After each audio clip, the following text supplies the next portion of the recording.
mapagpalang hapon po ng ikalawang araw ng bagong taong 2022.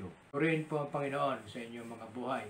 Ako po ay nagpapasalamat sa Panginoon sapagkat kayo po ay parating nariyan at nagbibigay ng kalakasan sa inyong lingkod, nagbibigay ng inspirasyon at patuloy po ninyong pagsuporta at pagsubaybay ng ating gawain. Tayo po ay sama-samang nag-aaral sa ating ginagawang ito ng sa ating buhay. Tayo po ay sama-samang nag-aaral sa salita ng Diyos. At sa panahon pong ito na tayo ay nakaraos sa araw ng Kapaskuhan, nakaraos din po sa araw ng bagong taon na kahapon po na ginalap ng pagsalubong, ay pare-pareho po tayo pare-pareho po tayong magpupuri sa Panginoon. Kasi nga po, ang paksa po natin ngayon, umpisahan po natin ang bagong taon ng ating paggawain sa pamamagitan ng pasasalamat sa Diyos or Psalms of Thanksgiving. Awit ng pasasalamat. Purihin po ang Panginoon. Palibhasa sinabi po nating awit, pero ito po ay ating babasahin sa ating teksto sa unang Korinto, sa lumang tipan po ito, unang Kronika pala. Unang Kronika, chapter 16, verse 7 to 12, tatalon po tayo ng 24 to 30. Dalawa pong parte. Unang Kronika, chapter 16, verse 7 to 12, tapos po 24 to 30. Atin pong basahin yung ating teksto para malaman po natin kung bakit po ang ating paksa ay awit ng pasasalamat sa Diyos. Ito po ay awit ng pasasalamat ni David, kaya atin din pong gagayahin, atin pong uulitin sa ating kapuluan yung pasasalamat ni David kung paano siya nagpasalamat sa Diyos. Ganon din po sa araw po na ito ng ating pag-aaral, tayo po ay patuloy na magpapasalamat sa Diyos. Sabi po sa 7, umpisa po ng 7. Nang araw na iyon, ipinabahala ni David kay Asaph at mga kasama nito ang tungkol sa pag-awit ng pagpupuri kay Yahweh. Verse 8. Mag-ukol ng pasalamat at si Yahweh ay tawagan, ang lahat ng gawa niya sa lahat ay ipaalam. Umaawit ng pagpupuri at siya ay parangalan, ang kahangahangang gaway ibalita kahit saan. Verse 10. Dapat tayong mga galak pagkat tayo'y kanyang bayan, ang lahat ng sumasambay, lubusin ang kagalakan. 11. Dumulog tayo kay Yahweh na ang tulong niya'y kamtan, dapat siyang parangalan at sambahin araw-araw. Verse 12, gunitain sa tuwina ang kahangahangang gawa, ang matuwid na paghatol at gawang kamangha-mangha. Tatalon po tayo sa 24. Masabi po sa 24, sa lahat ng bansa, sabihin siya ay dakila, sabihin sa mga tao, makapangyarihan niyang gawa. Si Yahweh ay dakila nga at marapat na purihin, siya ay higit sa mga Diyos ng lupain. Ang alinmang Diyos-Diyosan sa lupa ay walang saysay, liban sa Diyos na lumikha niyong buong kalangitan. 27. Marapat na dakilain siyang marapat parangalan, saan man siya narorooy may lakas at kagalakan.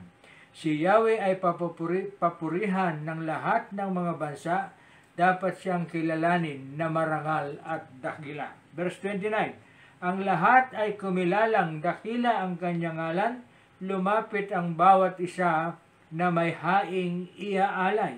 Sambahin ang Panginoon sa diwa ng kabanalan. And the last verse 30, sa harap niya ay gumalang ang lahat ng mga bansa, ang sandigan ng daigdig ay matibay niyang ginawa. Purihin po ang Panginoon, napagpala na po ang kanyang mga salita. Tayo po ay manalangin. Kami nga po, Panginoon, ay nagpupuri, nagpapasalamat, lumadakila, lumuluwalhati, Sa iyo nga po, Panginoon, ang karangalan at pagpupuri, Panginoon, sa araw pong ito.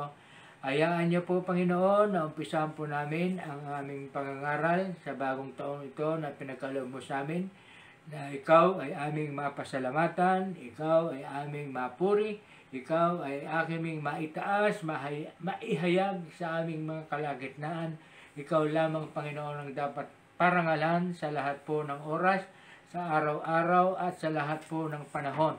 Ikaw lamang, O Diyos, ang dapat maparangalan, mapapurihan at lalong-lalo na ang mapapasalamatan sa iyong mga ginawang pagkabutihan sa bawat isa sa amin.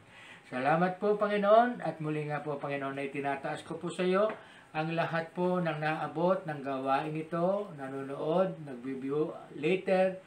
Dalangin namin, Panginoon, nasamahan niyo po kami ng iyong Santo Espiritu upang ang aming malugod na pasasalamat, kagalakan na ikaw ay papurihan, ay maihatid namin ng mainam at nasa ayos at nasa kalooban mo, Panginoon. Katagpuin niyo po kami, Panginoon, ng iyong Santo Espiritu upang ang aming pagpupuri ay nararapat para sa iyong paanan. Salamat po, Panginoon. Muli, ang aming papuri at pagsamba ay sa iyo magpakailanman. Ito po ang sama namin dalangin sa pangalan ng aming Panginoong Hesukristo.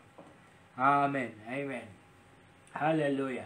Araw po, umpisahan po natin ang bagong taon ng pagpapasalamat sa ating Panginoong Hesukristo sa kabutihan ng Diyos sa atin, na tayo ay binibigyan niya lagi ng panibagong araw, panibagong kalakasan, panibagong espiritu, panibagong kasiglahan, panibagong pag-asa, higit yung panibagong spiritual na kalakasan ng bawat isa, na patuloy tayong ginagabayan at nararapat lang na sa lahat po ng gawa ng Diyos sa atin ay tayo ay magpasalamat. Inumpisahan po natin ang taon nito ng pagpapasalamat kung paano si Haring David, na tinuturing na man of God, ay ating tutularan, na kung paano siya araw-araw, tuwi na sa lahat ng kanyang buhay, ay naroon lagi ang kanyang pagsubaybay at patuloy na nasa puso at nasa isip niya ang Diyos na siyang gumagawa ng lahat ng bagay sa ating mga buhay. Kaya nga po, tayo ay magpapasalamat sa Panginoon sapagkat tayo po ay sama-samang narito sa harapan ng ating mga gadget ninyo, mga cellphone po ninyo, sa mga laptop po ninyo, na kayo ay nariyan at pare-pareho po tayong magpapasalamat sa Panginoon sapagkat tayo ay binigyan niya ng panibagong taon, panibagong buhay para po sa ating kalakasan at kalusugan. Purihin po ang Panginoon. Hallelujah. Sabi po sa awit, ang awit na ito ay kabuuan ng awit 105. Ito po ay sinulat ni David dito po sa unang kronika, pero ito po ang kabuuan ng awit 105 verse 1 to 15. Ganon din po sa 96, awit 96 verse 1 to 13. Ganon din po sa awit 106 verse 1 saka 47 and 48. Ang paraan ng pagdiriwang ni David sa habag at sa mga dakilang gawa ng Diyos para sa Israel ay kinapapalooban higit sa lahat ng pagpupuri at pasasalamat. Sa ilalim ng bagong tipan, lahat ng mananampalataya ay mga saserdote ng Diyos. Tingnan niyo po, sa ilalim, tayo po yun yung nasa bagong tipan. Sa ilalim ng bagong tipan, lahat ng mananampalataya ay mga saserdote ng Diyos. At bilang gayon, sabi niya, yun po ay mababasa natin sa 1 Pedro chapter 2 verse 5 and 9. At bilang gayon, kinakailangan nilang mag-alay ng espiritual na ministeryo ng pagpupuri at pasasalamat sa Diyos. Kaya't lagi tayong maghandog ng hain ng pagpupuri sa Diyos sa pamamagitan ni Jesus. Pagpupuri nagpapahayag ng ating pagkilala sa Kanyang pangalan. Ang pagpupuri at pagsamba ng isang mananampalataya ay dapat kapwa sa salita at sa gawa. At magiging kaaya-aya lamang sa Diyos kapag siya ay nakatalaga sa Kanya. Kung tayo daw po ay nakatalaga sa Kanyang salita, sa Kanyang Biblia, sa Biblia at hindi umaayon sa takbo ng mundong ito. Amen. Ibig sabihin doon, sinasabi po nung ating introduction, na tayo ay mga saserdote at tayo ay malayang makapagpupuri sa Panginoon. Dahil tayo po ay tinatawag ng bagong tipan na mga hinirang ng Diyos kasi po tayo ay sumampalataya, tinanggap po natin ang Kanyang buktong na anak na Panginoong Hesukristo. Kaya nga po tayo ay mga saserdote. Ano po ba ibig sabihin ng saserdote? High priest. Tayo po ay kagalang-galang sa harapan ng Diyos sa pamamagitan ng ginawa ng ating Panginoong Hesukristo sa ating mga buhay. Kaya po tayo ay may kalayaan, katulad po ni Haring David, may kalayaang magpuri sa Diyos sa lahat ng pagkakataon ng kanyang buhay. Isa pong napakamagandang halimbawa, yung pong ginagawa ni David, na nagawa ni David, na ating binabasa at na ating natutunghayan sa Bible, na dapat din po nating tularan, gaya na po ng kung paano siya sumunod, kung paano siya laging nasa presensya ng Diyos, kung paano ang kanyang isipan at puso ay laging nasa Diyos. Kahit na po siya ay dumaranas ng mga pagsubok, hindi po siya nawawalan ng pag-asa, hindi po siya nalulugmok, kung bagkus ay lagi ang doon sa puso niya ay yung pasasalamat. Kaya nga po sa araw pong ito, tayo po ay dinadala ng aral ng Biblia upang ang ating pasasalamat sa Panginoon ay parati nating nasa isip. Amen. Dadako po tayo sa ating interpretasyon. Verse 7 to 8, ang pinakabuod po nito ay pagtatalaga sa pasasalamat sa Diyos. Sabi niya po niya, itinalaga niya, ipinabahala ni David kay Asa. Yung kung paano po ipinabahala ni David kay Asa, sa atin din pong mga buhay, atin din pong italaga yung ating, meron po tayong pagtatalaga, meron po tayong panahon o meron po tayong will na gagawin na pagtatalaga para sa pasasalamat sa Diyos. At ito na nga po yun, itong araw na ito, dinadala ko po kayong lahat na sumusubaybay ng gawain ito, na tayo ay lahat magpasalamat. Dinadala ko po kayo at ina-assign ko po kayo ngayon para po tayong lahat ay sama-samang magpapasalamat sa Diyos. Sabi po sa talata 34 ng 16, awit ng unang Kronika, chapter 16. Sabi po sa 34, pagkat siya ay mabuti, si Yahweh ay papurihan. Ang pag-ibig niyang dulot ay tunay na walang hanggan. Kaya dapat nating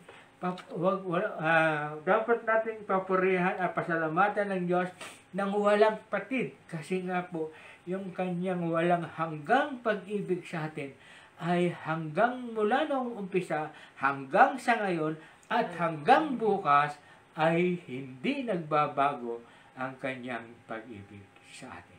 Amen? Hallelujah! Awit 107 verse 1. Tayo nyo po, kung kayo po ay nagbabasa, Awit 107 verse 1, Awit 118 verse 1, Awit 136 verse 1, iisa po ang nilalaman. Sapagkat si David din po ang sumulat. Ano po ang sabi po nung tatlong talata? Pero ang babasahin nila naman po natin ang Awit 107 verse 1. O magpasalamat tayo sa Panginoon, pagkat siya'y mabuti, wagas ang pag-ibig at nananatili. Amen. Kaya karapat dapat na pasalamatan ang Diyos kasi nga po, siya ay hindi nagbabago. He is the same yesterday, today, and forever. Amen. Amen. Amen. Kaya tayo lang kasi nagbabago eh. Pero ang Diyos ay hindi nagbabago. Amen. Verse 9 to 10. Ang buod po ng verse 9 to 10. Kanina, pagtatalaga, pasasalamat. Yung magkakaroon po tayo ng pagtatalaga. Ganon din po sa verse 9 to 10. Ang sabi naman, pagpapasalamat sa mga pagpapala ng Diyos. Pagpapasalamat sa lahat ng ating mga nakamit na o ating nakamtan na biyaya mula sa Diyos. Amen. Hallelujah. Exodo chapter 15 verse 1 to 3. Amen. Sabi po, ito ang inawit ni Moises at ng mga Israelita para kay Yahweh. Sa kanyang kinamtang dakilang tagumpay, ang mga kabayat kawal ng kaaway. Sa pusod ng dagat, lahat na tabunan. Ako'y pinalakas niya at pinatatag. Siya ang sa akin nagkupkop, nag-ingat. Diyos ng magulang ko, aking mangliligtas, siya'y mandirigma na walang kapantay, Yahweh ang kanyang pangalan. Kung papanong pinagpala ng Diyos si Moises at ang mga Israel na maitakas at mayalis sa Ehipto, tingnan niyo po, dahil sinabi ko kanina, siya po yung kahapon, ngayon, gayon din po ay ginagawa niya yung kanyang pagliligtas, yung kanyang paggagabay at patnubay sa bawat isa na nagtitiwala sa kanya. Kung paano siya nagpagpala kila Moises sa lumang tipan, sa maraming mga propeta, sa lahat po ng mga lingkod ng Panginoon sa lumang tipan, hanggang sa kasalukuyan ngayon, na tayo ay lumalasap ng kagandahang loob ng Diyos dahil sa kanyang wagas na pag-ibig at pagpapala. Kaya nga po, sabi po, pagpapasalamat sa mga pagpapala ng Diyos. Awit 108, Awit chapter 8. Hallelujah. Chapter 8, verse 1 to 8. Ang 8 po, Awit chapter 8 ay 8 lamang ang verse, kaya kinumpleto ko na po. Sabi po, Ikaw, O Yahweh, Panginoon namin, laganap sa lupa ang iyong luningning, at hanggang sa langit laging pupurihin. Aawitang lagi niyong mga bata na wala pang malay at sariling diwa. Matibay na muog, ikaw ay naghanda laban sa kaaway kalabang masama. Ang likha mong, ibig sabihin po nung ito, tayo ay iniligtas sa kalaban. Ano po ba ang kalaban natin? Yung tayo po ay malayo sa disgrasya, malayo sa karamdaman. Yun po yung mga kaaway natin sa buhay natin ngayon eh. Yung po yung tayo ay malayo sa disgrasya, sa kapahamakan, sa karamdaman. Verse 3, Ang likha mong langit kung aking pagmasdan, pati mga tala, bituin at buwan. Ano ang tao upang iyong alalahanin, ay ano nga siya na sukat mong kalingain. Nilikha mo siya na halos kapantay ng iyong liningning at kadakilan. Pinamahala mo sa buong daigdig sa lahat ng bagay, malakit maliit, mga bakat tupa, hayop na mabangis, ang lahat ng ibong nasa himpapawid at magiging sa isda sa ilalim ng tubig. Sa buong daigdig, ikaw Yahweh namin, ang buo mong pangalan ay dadakilain. Amen? Awit ng pasasalamat sa kadakilaan ng Diyos at sa karangalan ng tao. Kaya nga po yung sinasabi po natin sa verse 9 and 10, pagpapasalamat sa pagpapala ng Diyos. Ganun din po sa verse 7 to 17 ng awit, pupurihin kita Yahweh, aawitan buong galak, puspos ka ng katarungan at dakila ka sa lahat. Lahat po ng binabasa po natin, awit, puro pagpapuri, puro pasasalamat, puro pagkilala, puro pag-honoring God ang atin pong babasahin kasi po nasa tema po tayo ng pasasalamat sa Diyos. Amen. Hallelujah. Sa verse 11 to 12, sabi po, ang buod po nito ay sabi po sa ating pinag-aaralan, 11 to 12, dumulog tayo kay Yahweh na ang tulong niya ay kamtan, dapat siyang parangalan, sambahin araw-araw. You see, paggunita araw-araw sa kanyang kabutihan. Alam niyo po, ang isa pong kaparaanan kung paano natin siya magugunita araw-araw para sa kanyang mga kabutihang na ginawa sa ating buhay ay through prayer or prayer devotion every morning. Doon po, maalala natin, doon po na tayo ay makikipag-usap sa Kanya, tayo ay makakausap natin siya sa ating pananalangin. Every day, kung tayo po ay nananalangin ng everyday, kahit po sa umaga yon o sa tanghali o sa gabi, basta tayo po ay nananalangin. Ibig sabihin nun, sa araw-araw na inyong pananalangin, magugunitan ninyo araw-araw ang kanyang kabutihan. Amen. Hallelujah.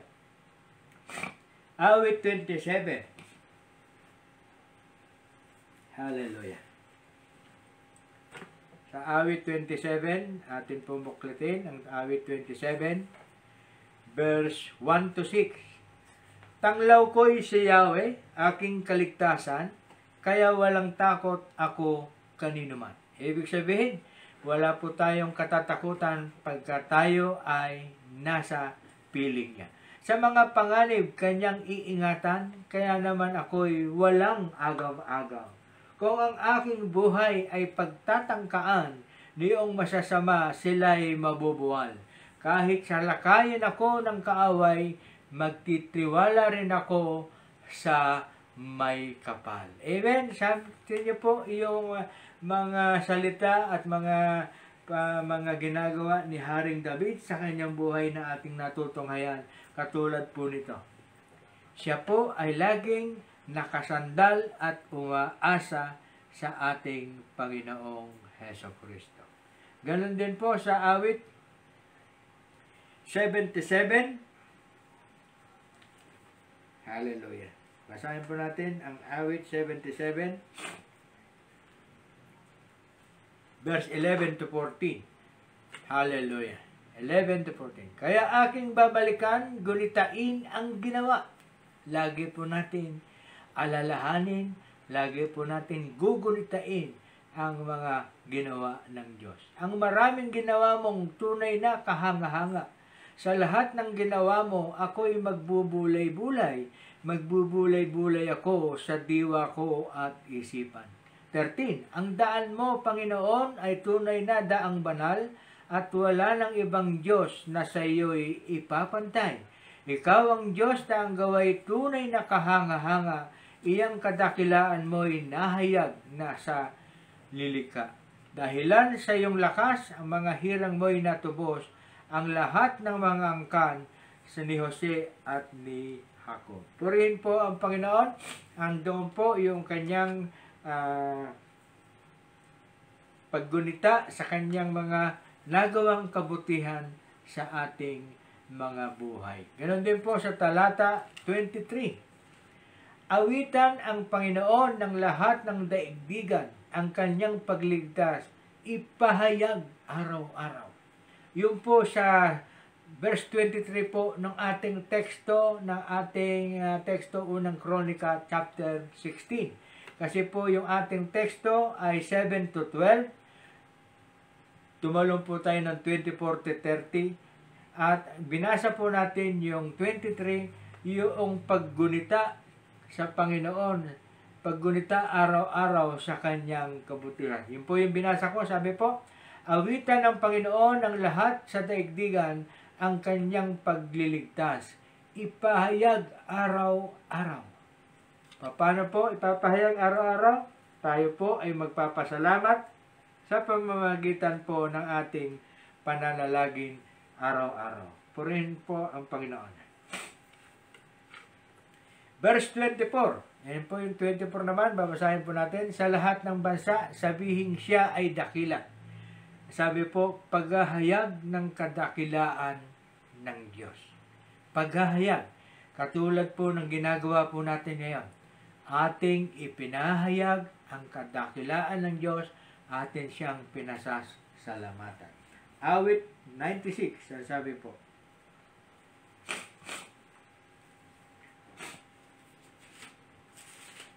Awit 96, verse 1 to 10. Kaya puro basa po ang gagawin natin.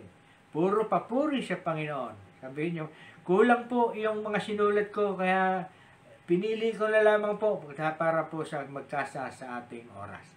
Kung tutusin, ang lahat po ng awit, karamihan, papuri at pasasalamat sa Diyos. Amen. Ang sabi po sa verse 1 ng 96, chapter 96, purihin ang Panginoon, awitan ng bagong awit, si Yahweh ay papurihan nitong lahat sa daigdig. Awitan ng Panginoon, ngalan niya ay purihin.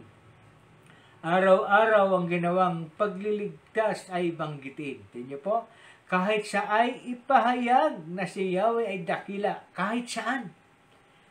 Kahit saan, kahit anong oras, kahit all the time, everywhere, atin pong ipahayag. At araw-araw ang ginawang pagliligtas ay banggitin. Kahit sa ay ipahayag na si Yahweh ay dakila, sa madla ay ipahayag ang dakila niyang gawa. Amen. Si Yahweh ay tunay na dakila, marapat na papurihan, higit sa sinuwang Diyos siya'y dapat katakutan. Ang Diyos ng salibutay, pawang mga Diyos-Diyosan, si Yahweh lang ang may likha ng buong sangkalangitan. Naliligid siyang lagi ng dangal at kabanalan, ang lubos niyang kagandahan sa templo mamamasdan. Amen. Paghahayag ng kadakilaan ng ating Panginoon Hesus Kristo. Ganon din po sa 7, tuloy po natin, o si Yahweh ay purihin ng lahat sa daigdigan. Purihin ang lakas niya at ang kanyang kabanalan. Ang pagpuri ay iugol sa pangalan niyang banal, dumulog sa kanyang templo at maghandog ng mga alay. Ano po sabihin nito? Tayo po ay maghandog hindi na ng alay. Maghandog na lamang po tayo ng panalangin na may pasasalamat. Lagi po tayo na hindi na po kailangan ng Diyos yung anuman po yung ihahandog nating mga hayop. Kasi nga po, ang kailangan na lamang, ang hinihiling lamang ng Diyos sa atin, ang tayo ay laging nasa kalagayang nagpapasalamat at laging nasa kanyang presensya. Kaya nga po, dumulog sa kanyang templo at magandog ng mga alay. Kung si Yahweh ay dumating sa likas niyang kabalalan, humarap na nanginginig ang lahat sa daigdigan. Verse 10, si Yahweh ay siyang hari sa daigdig ay sabihin, sa libutay matatag na kahit ito ay ugain, sa paghatol sa nilikha, lahat pantay sa kanyang paningin. Amen. Ganun din po, yun po yung paghahayag ng kadakilaan ng ating Panginoon. Hallelujah. And the last verses na ating pag-aaralan, 25 to 30, ang buod po nun ay si Yahweh lamang ang dapat kilalanin at pasalamatan.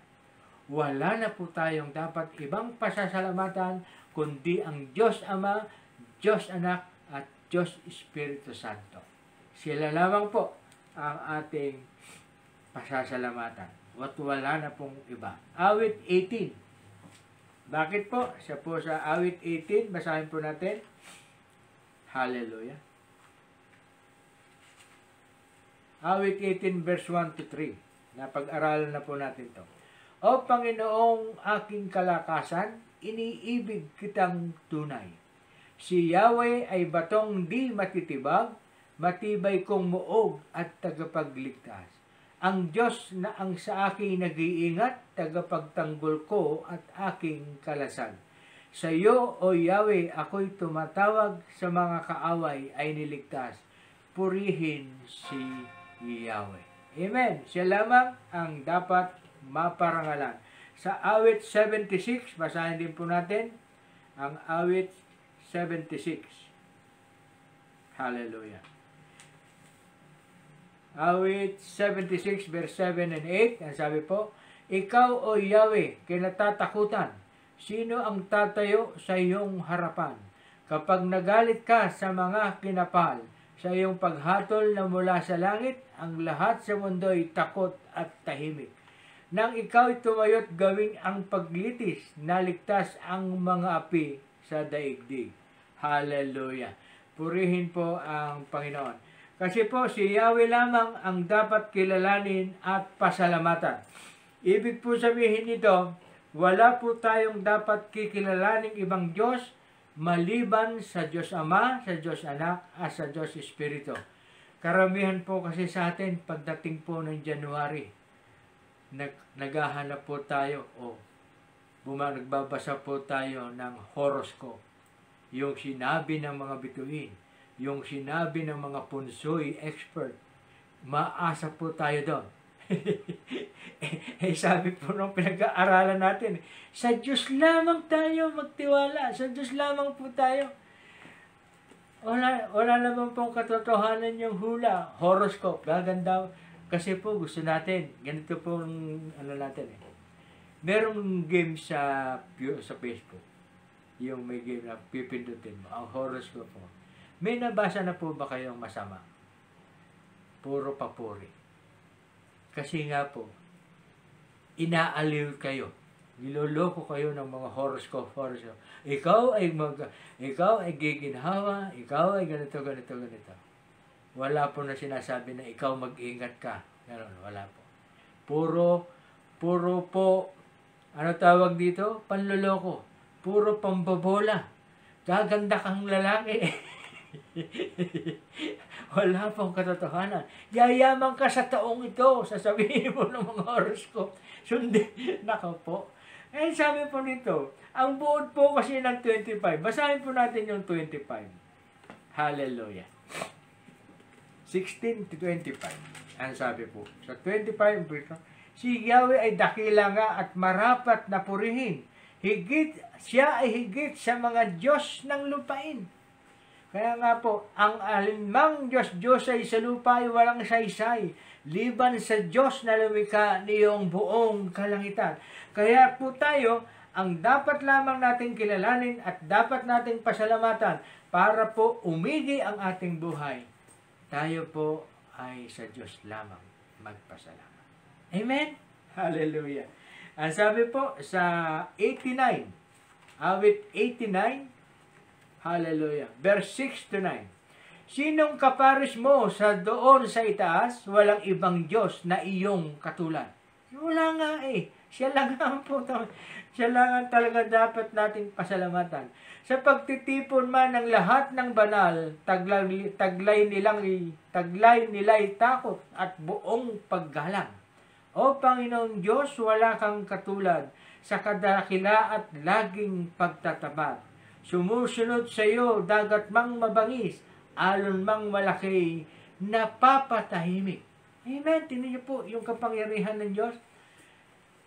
Sino po ang sinabi ng horoscope na ikaw ay pagpapalain, aasenso ang buhay mo sa taong ito? Noong nakarang taon, inangkin niyo po, nabasa niyo yun. Nangyari po ba nitong 2021? Wala pong katotohanan yun eh. Alam niyo po, para tayo ay umasenso sa ating buhay. Nasa sa atin po yan. Sabi po sa Kawikaan chapter 3, basahin po natin. Tingnan po. Wala po sa aral natin to, babasahin lang po natin. Kawikaan chapter 3. Kay Yahweh ka magtiwala, buong puso at lubusan, at huwag kang mananangan sa sariling karunungan. Siya ay sanggunihin sa lahat mong mga balak, at kanya kang itutumpak sa lahat ng iyong lakad.